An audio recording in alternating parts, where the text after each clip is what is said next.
هو سؤال طبيعي ومنطقي وده لازم نحترمه، اللي هو ازاي اختار الدكتور بتاعي وليه اختارك. ما هو يعني الطبيعي ان انا لما الاقي في مصر اكتر من 200 300 جراح سمنه في مصر، والاعداد في تزايد، وكتير من الجراحين جراح عام بيقرر ان هو يشتغل جراحه سمنه، وللاسف في حد كمان تخصصات غير جراحه المناظير بيدخلوا في جراحه السمنه. فالناس تبتدي الناس تحتار هو انا هروح لمين واختار على اساس ايه. ودايما انا بحاول اتابع يعني ال الكلام بتاع الجروبس اللي هي الكبيره اللي في مصر اللي بيسالوا عن جراحين السمنه، بتابع كمتابع صامت، لان انا بالليل انا عاده بصحى الفجر واقعد اتابع الحاجات دي. فلما ببص اوقات بلاقي الناس يعني بيسالوا على مقارنه بين ثلاثه هم ما لهمش دعوه ببعض. يعني مثلا ايه، يقول لك دكتور كذا ودكتور كذا ودكتور كذا، الثلاثه ما فيش اي حاجه كومن بينهم او حاجه مشتركه. فمستغرب هو المريض ازاي لسه ما وصلش ليه ان هو حتى يكون فورمولا معينه لاختياره للدكتور. يعني انا ابقى فاهم ان انا مثلا عايز اختار ما بين كذا وكذا وكذا، والثلاثه في نفس المنطقه، في نفس المنطقه السعريه او في نفس الطريقه في التعامل مع المريض. لكن لو احنا بقى بنقول امتى اختار الجراح بتاعي او ازاي اختار الجراح بتاعي، والسؤال اللي بيطرح دايما هو العمليه دي اصلا امان ولا لا، وهو انا اساسا باخد القرار صح ان انا اعمل العمليه دي في الوزن ده بيكون طبعا في سمنه مفرطه، المضاعفات، وهل هيحصل لي ايه وانا عندي ولاد، الكلام ده كله اسئله مشروعه. فكل جراح هيبقى عنده اجابات مختلفه بطبيعه عمله، بطبيعه تفكيره، وبطبيعه خبرته. يعني انا بلاقي مثلا ان المريض بيروح للجراح يقول له مثلا لا احنا عندنا نسبه مضاعفات 2 3%، هو عايز يمهد للمريض ان انت ممكن يحصل مضاعفات. في جراح تاني يروح يقول له لا عندنا 1 في الألف، في جراح تاني يقول له لا دي عمليه امنه ولكن احنا محتاجين نعمل الطريقه دي، عشان زي ما انا بحب اعمل كده بقول له لا هي امنه ولكن احنا محتاجين نمشي بالخطوات دي هتبقى امنه ان شاء الله. نستخدم المستشفى الصح، نستخدم الادوات الصح، اعمل لك انا عمليه بنفسي، وان شاء الله باذن الله ببركه ربنا هيبقى خلاص النتيجه ان شاء الله باذن الله امان. هي المعادله دي هو الناس بتستخدمها في العالم كله، بيحطوا نسب المشاكل اللي عندهم بس النسب الحقيقيه. لكن هي النقطه فكره ان انا امهد للعيان ان العمليه دي خطر قوي. لسه كان معانا النهارده استاذه مي وكانت بتحكي لنا على تجربتها ازاي ان هي كان عندها مرض خطير ان هو بيعمل تجلطات في الجسم. اغلب الجراحين لما راحت لهم قالوا لها لا خطر، هيجي لك جلطات بعد العمليه. وطبعا هو ده كلام صح، يعني مفيش ما يمنع خالص ان انا افهم المريض خطوره العمليه وكل حاجه. فهل هي هتجيلي هقول لها لا العمليه بيس اوف كيك؟ لا، لازم افهمها ايه الخطوره وكذا، ولكن بقى افهمها انا هعمل ايه علشان نمنع الخطوره دي، نمشي بالطريقه العلميه دي، علشان الطريقه العلميه دي اثبتت ان هي لو مشينا بالطريقه دي حتى المريض اللي عنده لا قدر الله ميل للتجلط ان شاء الله باذن الله هيبقى عندنا ميزان كويس جدا ما بين ان احنا نمنع النزيف ونمنع المضاعفات وفي نفس الوقت ما يحصلش لا قدر الله التجلطات. فالموضوع ليه وزنه ومحتاج الخبره. طيب نرجع للسؤال الاولاني، ليه اختار مثلا محمد ابو زيد عشان يعمل لي العمليه؟ واحد، احنا بنسال على معدلات الامان عنده، بنسال الناس وبنرجع وبندخل. الحمد لله دلوقتي بقت الميديا فيها من الهيستوري ما يرجعنا 15 سنه من ساعه ما ابتدى من 2008 لغايه دلوقتي، هو ايه اللي حصل معاه وايه المشاكل وهل في مشاكل وهل المرضى ساتسفايد عنده.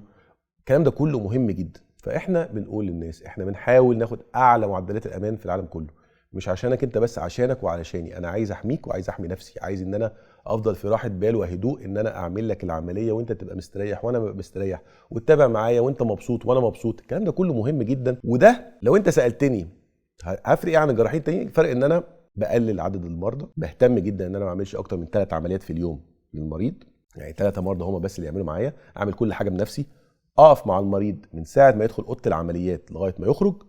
طب ايه اهميه وجودي؟ الحمد لله 15 سنه بشتغل، فحتى لو لقطت ان في حاجه غريبه مع استشاري التخدير اللي بيشتغل معايا بقاله سنين، تمام، يقول لي المريض ده في حاجه غريبه، تمام، نبتدي نفكر احنا رغم ان عاملين له كل الفحوصات، ده في كذا، ده كذا، يبقى ده محتاج كذا، ده محتاج دواء كذا، ده محتاج كذا، ده محتاج تكنيك كذا.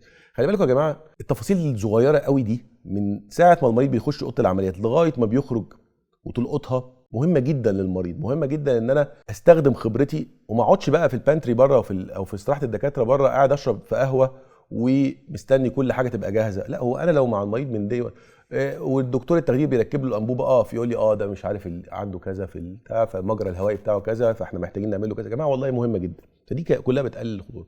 ان انا ابقى واقف على حاجتي ادواتي، تمام، متاكد ان الادوات دي هي الصح، هي المظبوطه، هي السليمه.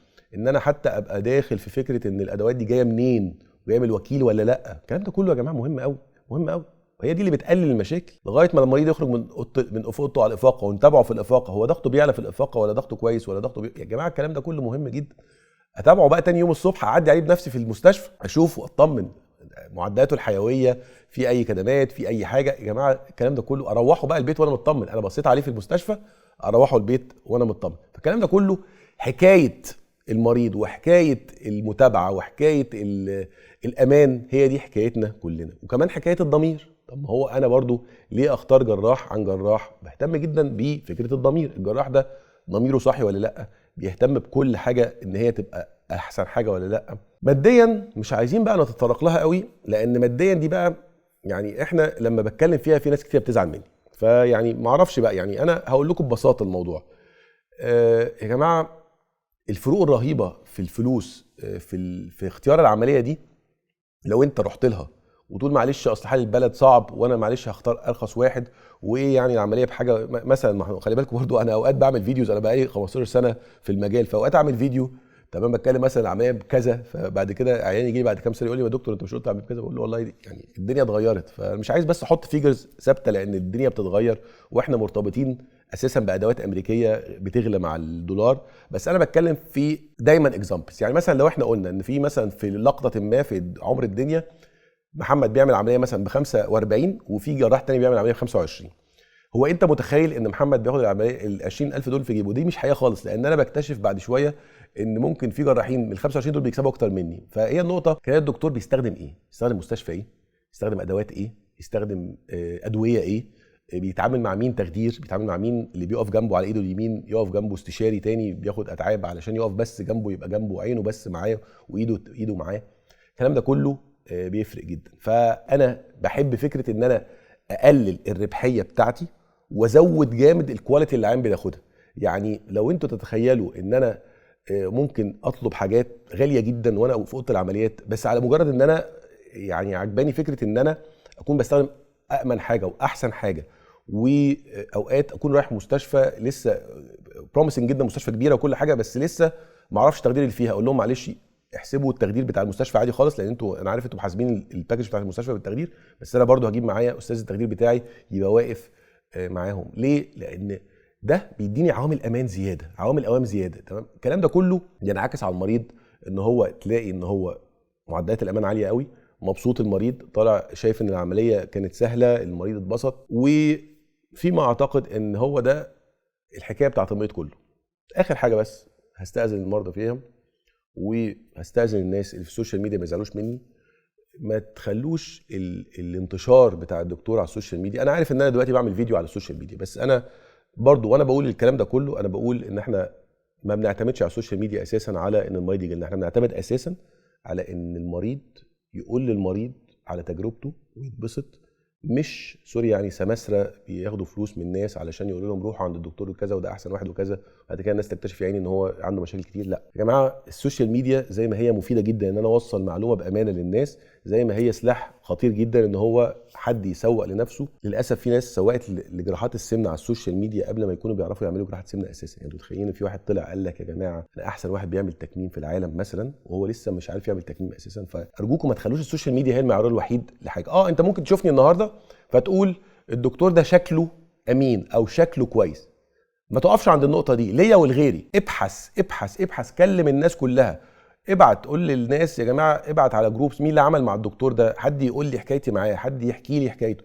يا جماعه يعني دي حاجه مهمه جدا في اختيارك للدكتور، ان انا افضل انفستيجيت واعمل هومورك بتاعي كويس قوي، واسال على الدكتور كويس قوي.